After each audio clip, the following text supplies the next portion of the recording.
Good morning. Happy Tuesday to you.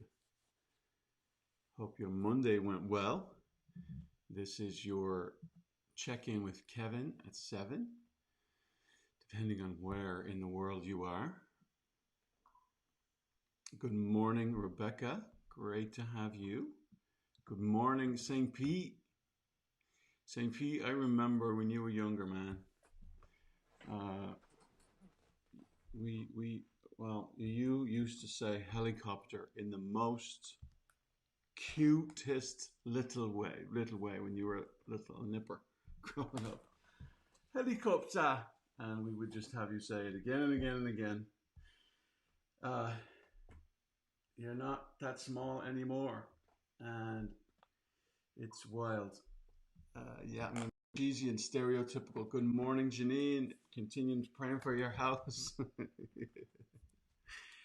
you know, uh, I'm gonna get a little personal on you all this morning, and I'm gonna just tell you a little, somewhat of a story. Good morning, Jacob, man. Great to have you, dude. Great to have you. I want to share how we got into the people helping profession with you this morning, and I'm going to trust that somehow in sharing a little bit of my story, it might be an inspiration to you, to some of you. Um, First thing I would say is, most of us are minding our own business, doing the best we can with what we have to make life work, right, for us, until it stops working. Until it stops working. And, I grew up on the streets of Dublin, Ireland, in a family that was, you know, happy is relative, right? But it was, not hugely faith driven, right? I mean, we'd get to church, on Easter and Christmas and weddings and funerals. We would ask each other, hey, people would ask, did you get mass? Did you get, and truthfully, in my part of the world, as long as you snuck in towards the end and you got Holy Communion, you were cool. You got mass, like you got enough. Uh, anyway, I grew up in a world where I didn't know anyone else who wasn't uh, RC. And if I say anything that doesn't make sense, go ahead and pop that in the chat area so that I can at least do right by you and respond, and make sense of it a little bit. Uh, you know, my first girlfriend, her name was Caroline Rooney, and she was a trooper. I was a kid, and me and Colin fought over her at times. But anyway, sidebar. Uh, my better half, Debbie, came in to Ireland with her parents. Her parents were missionaries, church planters, and uh, I was like praying my socks off for God to, um, help us figure out who I was going to spend the rest of my life with. And so Debbie came with her parents as missionaries, man, and me and my friends kind of gave her a tough time. And I thought to myself, oh my goodness, if this girl can stand up and, you know, take care of herself when we're, launching these verbal kind of philosophical, theological kind of, barrages at her, I got to get to know this girl. And so I did. Here we are, gang. Here we are, like it's 28 years later. 28 years later, after getting to know her. Well, to not give all the details, we were wondering when are we going to have kids, or how soon do we want them, and didn't we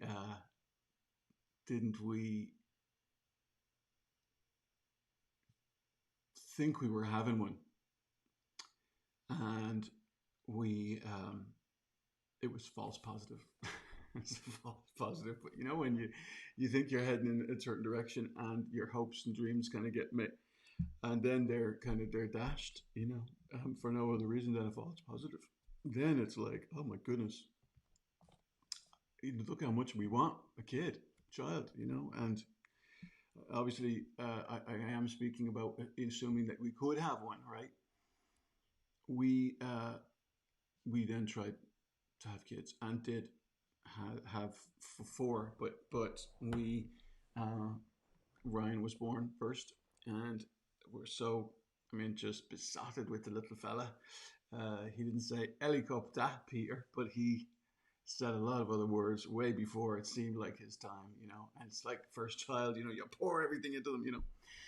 Anyway, uh, after having Ryan, we lost two babies to miscarriage, and when we lost our first, I said to myself, well, everybody loses a baby, so this is normal, kind of, and uh, and second miscarriage, man, just floored me, just knocked me for six.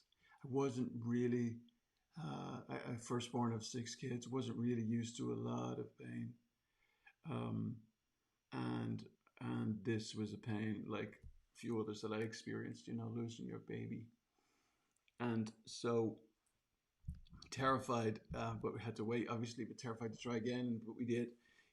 Where I come from, they say the third time's the charm. Only this third time, when we were having Brianna, we were going to call her Olivia. Olivia means peace. And when Brianna was being born, she got stuck in the birth canal. Ended up coming out purple. I'm not kidding you. Came out purple. And she, when you're videoing, the camera becomes part of your eye. You kind of forget you have it there. You don't really forget, but you do kind of forget. Well, the nurse practitioner or midwife turned to me and said, "Sir, I think you need to turn that off." And you're like, "Oh, yeah, okay." Because any second you're just waiting for a scream, right? You're waiting for like, ah, this baby's expression of life, and it didn't come, gang. It didn't come. And so they were pumping oxygen into Brie, and uh, there's a verse in the beginning of Genesis where it says that God breathed into them the breath of life. God breathed into his nostrils the breath of life. That verse became more real to me that day than ever before in my entire life. And the relief, the relief that I felt was unbelievable. Olivia, which means peace, did not seem to fit for Brianna's story. Right after that birth announcement, we ended up calling her Brianna, which means strength, right? And so grateful for that kid. So we had our boy and a girl, and kind of before we knew it, we fall in love with this kid who was part of. He would just stay with us on the weekends. Just anyway, project areas where he kind of grew up in, and we just wanted to help as much as we could. And he, I'll leave out the details, but he ended up becoming part of our family, and it was wild. I was 26 and Debbie 24-ish maybe, and we had a 14 coming on 15-year-old become part of our family, and we hadn't a clue what we were doing, but his heart was soft and tender and good, and so he changed schools. He moved in with us. He won Student of the Year in the new school that he became a part of. His name is Danny, for those of you who are wondering, Danny Boy, and he has since gone on to have four children of his own. And So we're skimming across the lake here, right? Just hitting off some milestones. We ended up in, and now we're church planting in Ireland, but we end up in New Mexico with a motorhome that we are sharing with another missionary family, not at the same time, like at different times, you know. And basically, we have, I mean, all sorts of stuff goes wrong. I mean, you know, houses aren't really supposed to be put on wheels, right? But we have this house on wheels, and I am not a DIY man, and man, all sorts of stuff kind of breaks on it. Like, it just, I mean, if you've seen the movie RV, we had pretty much everything happen to us that happened in that movie, except you had to swap out the skunks with mice, and and the motorhome did not go into a lake. It went over an embankment and twisted like a tin can and burst. And with me and the kids in it, and Debbie screaming, "Get the kids out! Get the kids out!" And I'm thinking, what about me? As we were kind of pulling into a campsite. Anyway, we're in New Mexico, and the pastor's wife, who when we were at a church there, she said, "Look, all that you two need to happen after all of this that's happened is just to get pregnant again." And I turned to her and I said, "Don't even joke. Don't even be kidding about that."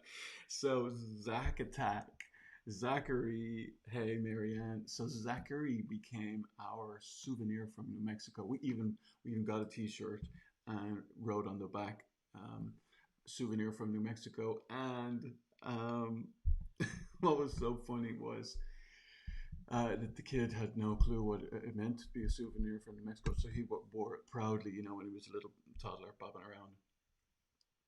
That's our kids, right? That's kind of one part of our pizza of life, right? They're so much not just a slice of our life. They're like sauce, and kind of they touch a lot of different areas.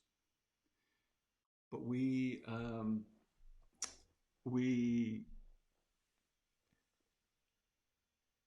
in doing the best we could to make life work, we loved each other a lot. I mean, we did, but we weren't without our baggage, because we all come with baggage, don't we? You know, we all have people that we know, people that enter our stories, uh, characters. They're not dashes. They're people. They they share life. They share oxygen with us. They share the space on the planet, and some of the experiences of some of those major characters are really good, and some of them are really tough. But based upon how we interact with those characters, we feel positive or negative emotion. I'm not going to get all emotional on you. I almost did. I almost lost it there just a second ago. uh, but that's we're not just emotional beings. We're cognitive beings, and so at the same time, beliefs are being developed. Some of those beliefs are correct, and some of them are accurate. And if you believe that you have an enemy at all on this planet, then you will know that he is addressed as one of a number of different names, but as the father of lies. And so he wants us believing lies, uh, not truth. And so when life happens and we feel certain emotions and develop certain belief systems that drive life, we have coping mechanisms, survival strategies, flesh patterns that kind of, well, that are a way to try to make life work for us. One of mine was work, which is the really nice way to say it, isn't it? Really, work is workaholism. Because what your enemy tries to do is he takes what is good in its own right, and you know, crank the lever all the way up to where we're involved in it in excess. And so work, you know, would have been one of um, the ways that I would have coped. I would have said pleasing. I was a pleaser. I would say yes when I probably should have said no way more than I said no, in an attempt to experience my needs getting met, making life work for me. Notice this is me trying to do life independent of anybody else, right? Independent of a savior, independent of a maker, because that's kind of how we're wired, isn't it? I mean, we're wired to be self-sufficient, self-sustaining, independent. These are healthy things as we're growing up. Until we intersect with Jesus, until somehow he finds a way to get our attention. And a lot of times pain is that way that he gets our attention.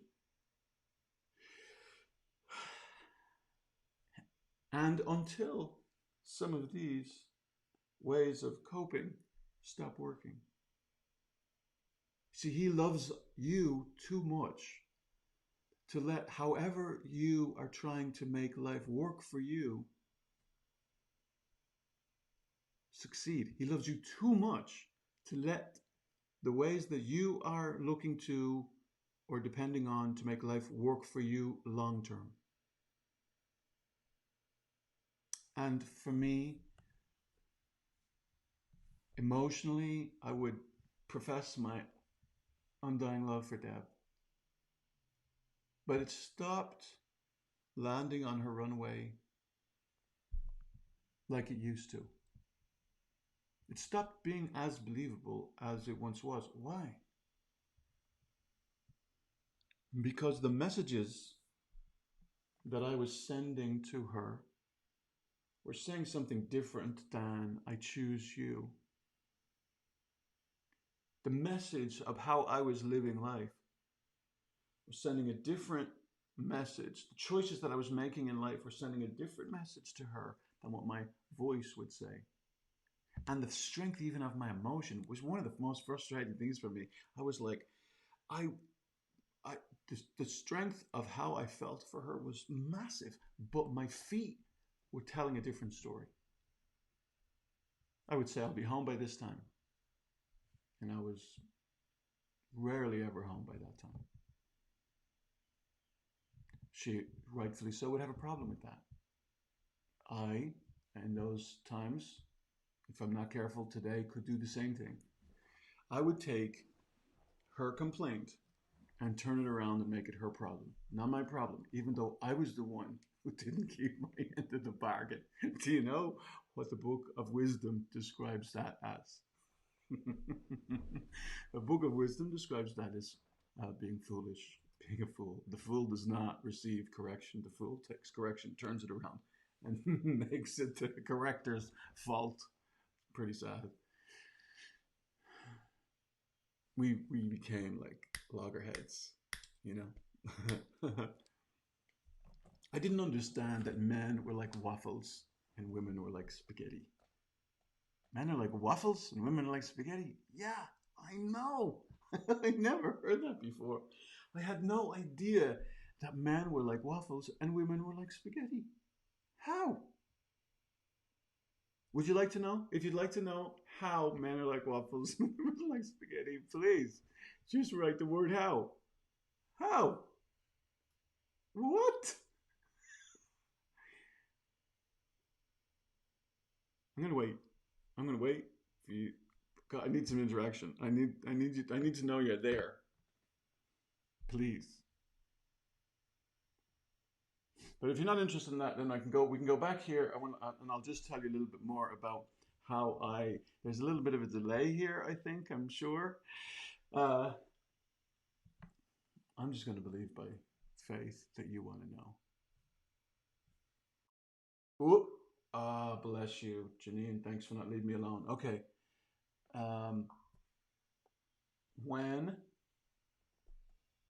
When we understand that men are like waffles, it really, really, really helps. Because it helps us adjust expectations. I didn't get into syrup or sauces yet, Becca. So hold your horses, right? So look, men are like waffles in this way. We oftentimes are segmented. We oftentimes, When we are in this box, in a work box, our mind and emotion, our thoughts, our energies, our efforts are all right here in this box, in that context, on that topic. When we leave that box, and let's say we leave work and we come home, there are a lot of different mini boxes at home. So, like the newspaper is like a square, or the TV is like a square. When men are watching the TV in this box, right? It is. You could be 5 feet away from them, calling their name. For all intents and purposes, it looks like they are ignoring you, but they're not ignoring you. They are just lost in that box. Now, do they have the ability to ignore you? Of course they do. But what I'm trying to say to you is that men's brains are wired very much more segmented, in segmented ways, or compartmentalized with different departments, but compartmentalized, right? There's a door on the side of this. When they leave that, the door closes and they're all about whatever's in the next one. Usually, right? This is 80-20, 80% of the time, 20% of the time, okay? When you want to talk about something down here that you've talked about up here and you said you were good, but you want to talk about it down here, most guys think, oh no, I don't remember, like I had a hard time remembering the details up here and you want me to remember all the details? That's not going to happen. Plus, a lot of guys think, oh, you got to be kidding me. Are you wanting to make me pay again? I mean, these are some thoughts that run through some men's heads. Tip, lads, just sidebar, tip. If your lady needs to talk again, listen again. Be quick to listen, slow to speak. And when you do that, you will be slow to anger. And when you listen, you will learn. So, if it's not okay with you, it's not okay with me. That's the rule, right? That's the deal. And life was so much better when you live it that way, okay? So men are like waffles, compartmentalized, and the ladies are like spaghetti, gentlemen and ladies. The ladies are like spaghetti. And spaghetti is, it's not compartmentalized, is it? It's everything's touching each other. Everything's connected. Sauce or no sauce, Rebecca. Everything is it's why when you think as a guy that you are having a conversation about one thing, there's like 5, 10, 15 other things going on in your lady's head, and it's like, how do they do it? I mean, how do they like connect one thing to the next, to the next, to the next, to the next, to the next? And you're like, please, could you keep it on? It's actually a gift. It's how their minds are wired. And I used to try to make Debbie a little bit more like a waffle. Man, just give it up. Give it up. Even if they try, they shouldn't. Like, you are not supposed to be making them more like you. You want to champion them to be the best version of them that they can possibly be. Well, I didn't do that. I didn't do that in my relationship. I stole my bride's confidence in her ability to be able to ascertain what was appropriate in public to say and what wasn't. And truth, she's better socially than I am. She talked me under the table socially. I kind of go straight for the jugular. And she's brilliant at talking about whatever. Man, what a fool I was. We played footsies underneath the table, and I would be trying to take her, well, I would be trying to tell her, that's enough, or let's stop talking about this, or whatever. It was control, a control tactic, which would show up down here. No, I wouldn't have necessarily called it control. I would have said, I just want them to like her. I don't want her to be too straight. She's from the Americas. She's from the northern part of the Americas where they shoot straighter than they do in the south. It was about control. But I wasn't aware of it. And what I needed to do, of many things, was surrender my reputation to the one who made me. Because if you don't surrender your reputation to the one who made you, you spend the rest of your lives like doing a PR campaign. And it's exhausting. It's exhausting.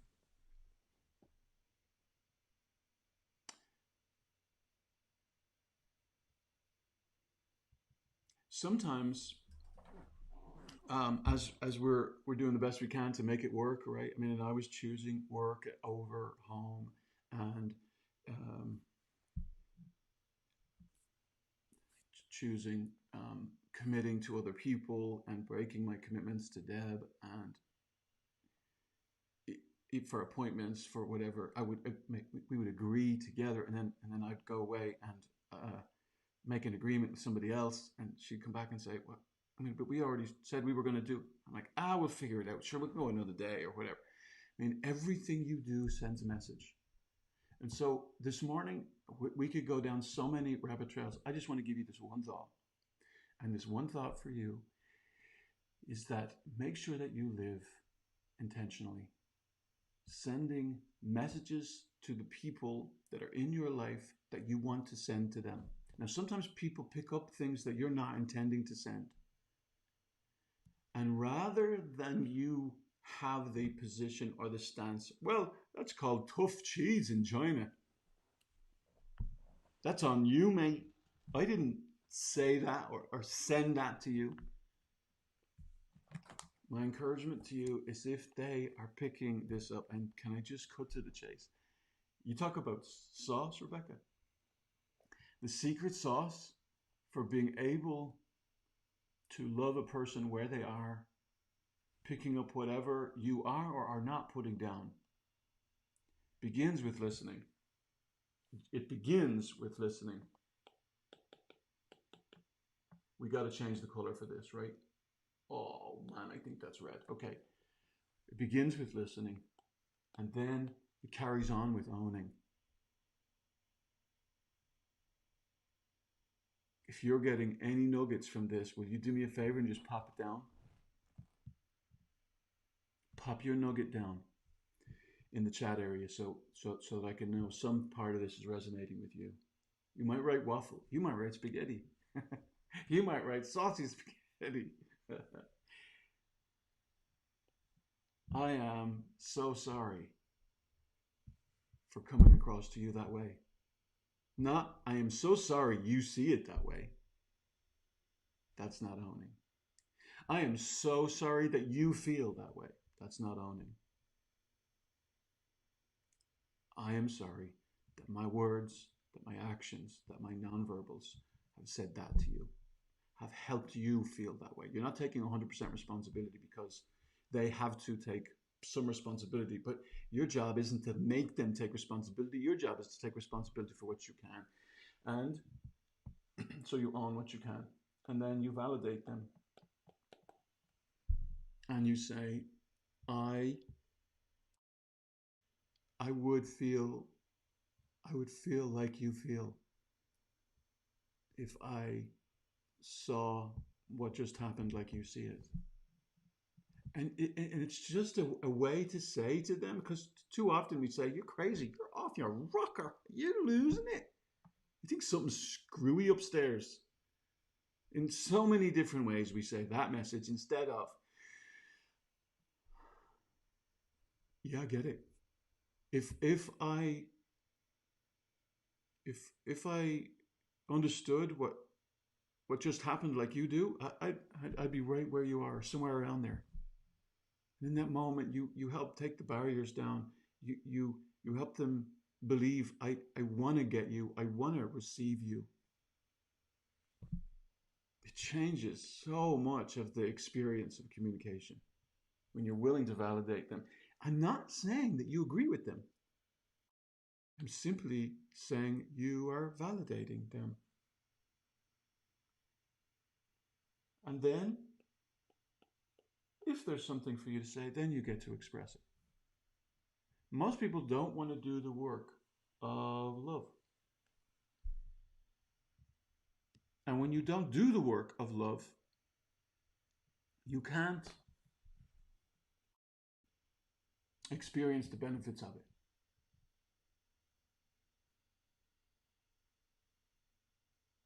Charles is saying we need to synchronize with their emotion. Synchronize with their emotion. Isn't that beautiful?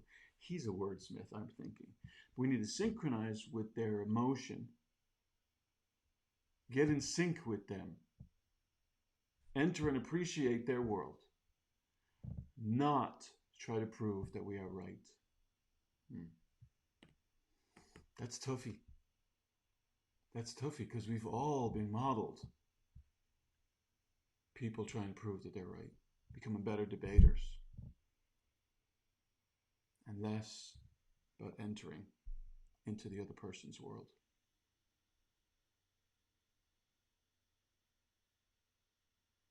And it's not about saying that you understand. Because especially from the male to the female, they are brilliant with this thing called intuition. And they can smell authenticity, sniff it out. Which is why we have the Live Love Lead Academy to help you live fully, love deeply, and lead authentically. Even live authentically, right?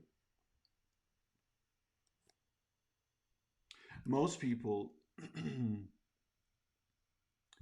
just lead. They listen and then they express. Lee leaves the guts out of love. And notice, love is 75% the other person focused. 75% others focused. So my encouragement to you today is simply, I want to encourage you to be intentional about the message that you're sending. And if they're not receiving the message correctly, because there's all sorts of static and stuff in the way, and sometimes the static and the stuff in the way. Yesterday, I was reminded of this. I have static from my story in the past, from messages that I've sent to Deb in the past, and it's still getting in the way today, yesterday. I get frustrated, angry by that, or I can own it and I can say, okay, well, that makes sense. That would still be airing, that would still somehow find its way into the airwaves for that to be what is being heard and potentially interpreted now.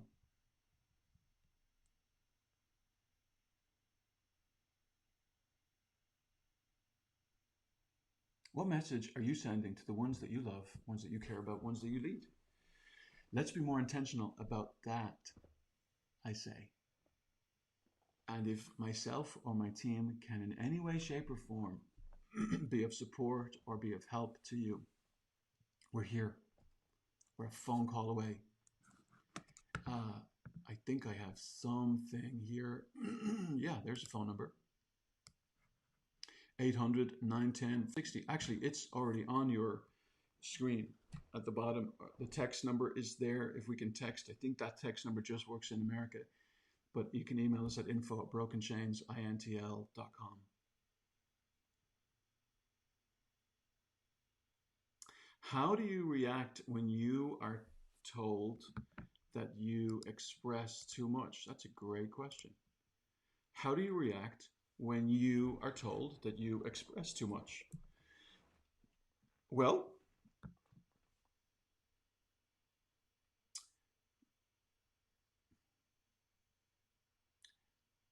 sometimes that's not going to be true. Sometimes that's the other person's trying to evade communication at all. Right? And however, what they are maybe telling you is that their openness is not as open as we would like for it to be. So what do you do when somebody tells you you express too much and they're basically telling you that they're closed? So I would pray that they would become more open. I would pay attention to yourself. Here's a philosophy I try to live by. I don't always live by this. Man, when I do, it works a whole lot better. Whatever is forced is usually flesh. Whatever is forced is usually flesh. And I don't mean skin and bone, but I mean if there's only two ways for us to live, either in dependence on ourselves or in dependence on our maker. Flesh is depending on me. And the scriptures say, where the Spirit of the Lord is, there's freedom. And our big brother came to set us free. So another thought is that you pray that they might become more open. Second thought is that you pay attention to whether you're trying to force, they're going to hear me. Blast it. If you're forcing, whenever we're forcing something, whether it be communication or something else, it's usually flesh, and it doesn't work. It just doesn't work. Even if it appears like it works on the surface, it doesn't work. John 6:63 says, the flesh profits nothing. So when you and I are trying to pull all of this off on our own, independent of the Father, independent of the Maker, it doesn't work. It will not work, even though it looks like it's working on the outside. So what that tells us is that we're kind of like building a house of cards, and it's just waiting for one good bump to bring it down. Great question. Great question. Jesus came to set you free, and free indeed. So I'm going to run through a couple of these comments. Good morning, Rebecca. Good morning, Peter. Good morning, Janine. I love the emojis. St. Pete. Good morning, Jacob. It's an honor to share your story. Your story makes a difference. And what God is teaching you in your story makes a massive difference. I just shared a window into our birth of our kids and what I was looking to for life to try to make it work. And if I'm not careful, and I've confessed to you, like somewhere back in the middle of the tougher part of the pandemic, or at least in the beginning phases of it, was that one of my tendencies was to get sucked back into activity, to doing, as a way to numb the anxiety that was kind of rising in me, instead of running to the one who has done it all, running to the rock that's higher than I. And I needed reminders of that. And I needed to hear his voice say, hey, kid, if you're burdened, if you're heavy laden, if you're anxious, if you're stressed out, if you're worn out, if you're tired of containment, I want you to hear that I'm working on your character in the midst of Corona.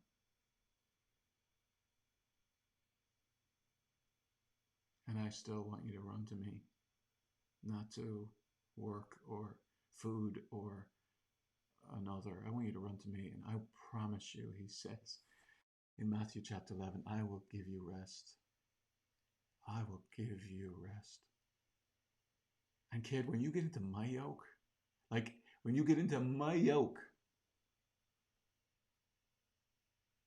it's easy. And my burden is light.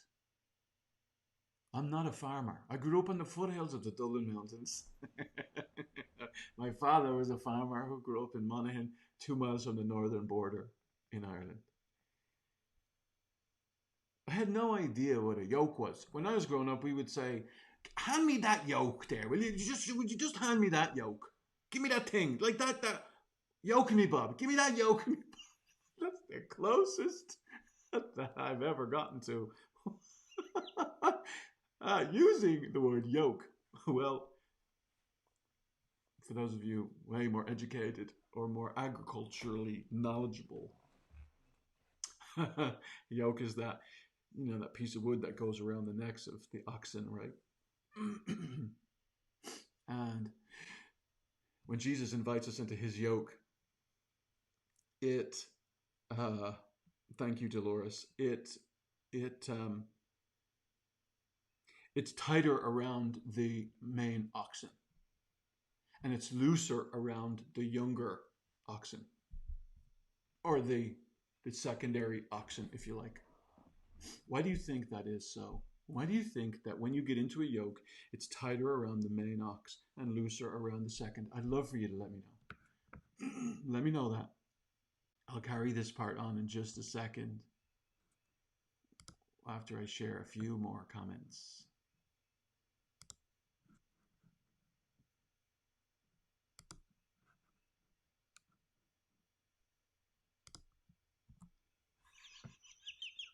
Pete, I just saw your comment. How you love spaghetti. I'm glad you love spaghetti, bro. You're supposed to love spaghetti. Uh,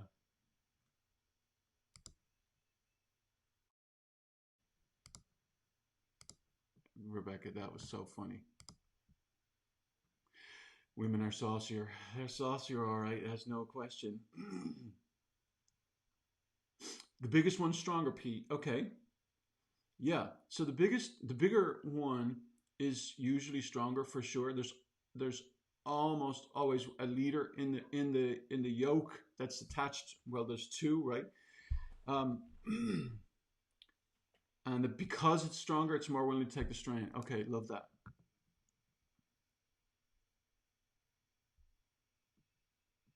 Wow, great comments this morning. Okay, um, bigger one is stronger.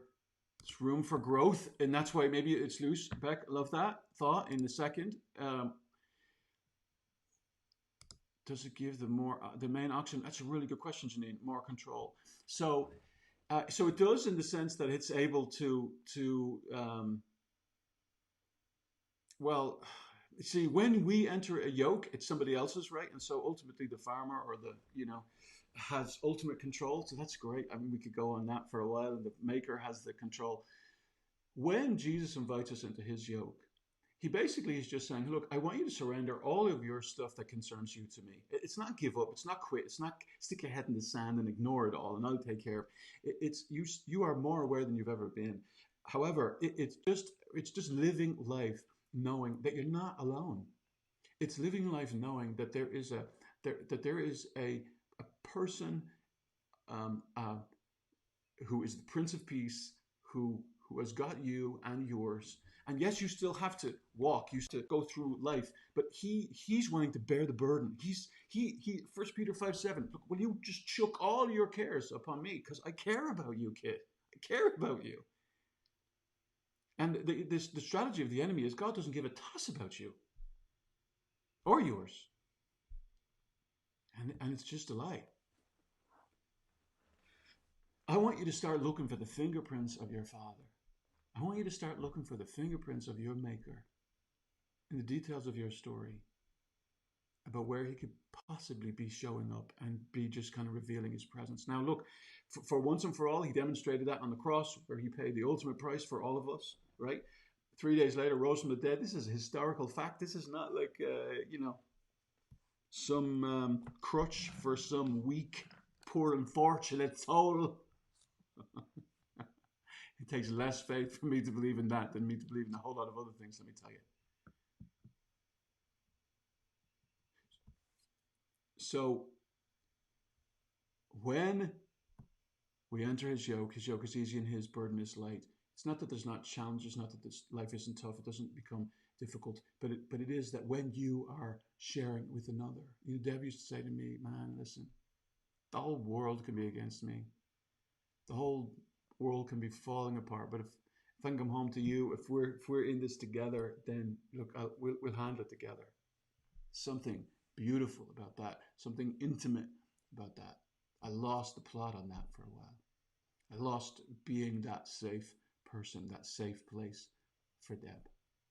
It's horrible.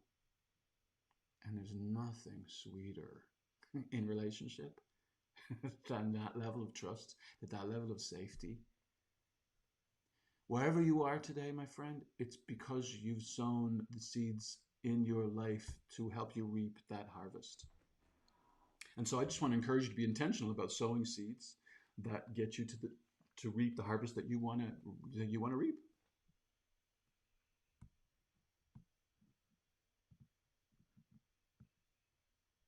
Iron does sharpen iron, Melissa, for sure. So most of the time, though, we don't want to surrender. Most of the time, we want to be the one that's in control. And I will end our time this morning with this. Control is an illusion. Control is an illusion. The only one who is in control is our Maker. We like to feel in control, even though we're not really in control. And in relationships, you may be controlling. I think life begins on the other side of surrendering the control that we've grasped so tightly to make life work, to the one who is in control completely.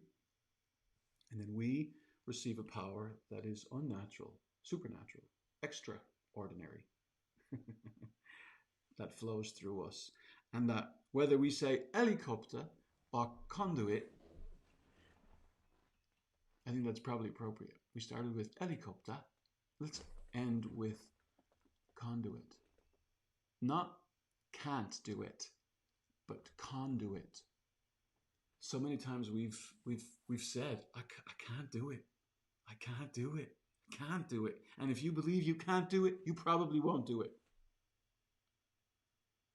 But if you are so close, if you just shift it just a little and reframe that picture and see yourself as a conduit through which a life source that is infinitely greater than yours can flow, you can love like you long to love. You can live like you long to live, and you can lead like you long to lead. And with that, go and send the messages that you want to send intentionally this day. And may you be encouraged by your Irish brothers' faux pas along the way. May you learn from them. And may you live freely, love deeply, and lead authentically. And experience the fullness of life that your big brother came to give to you. And if myself and my team can be of help, you know how to get a hold of us. If you've got any other questions, please don't hesitate to let us know. And we will see you mañana for your Check Kevin at 7. All right? God bless you. Hey, if this has made sense to you, please do sprinkle it amongst your family and friends. And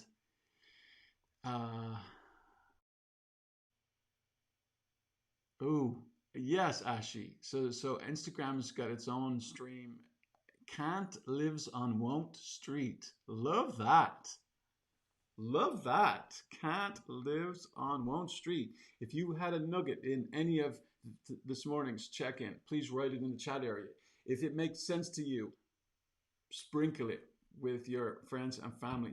If you resonated with some part of it, click the thumbs up or the hearts, and the Facebooker world will get to see or hear a little bit more of this. Have a great Tuesday. May you feel the favor of your Father. May you know His peace. And may He grant you eyes to see what you need to see this day and what you need to hear. May you walk in truth and experience the freedom that brings. And I look forward to seeing you in the morning.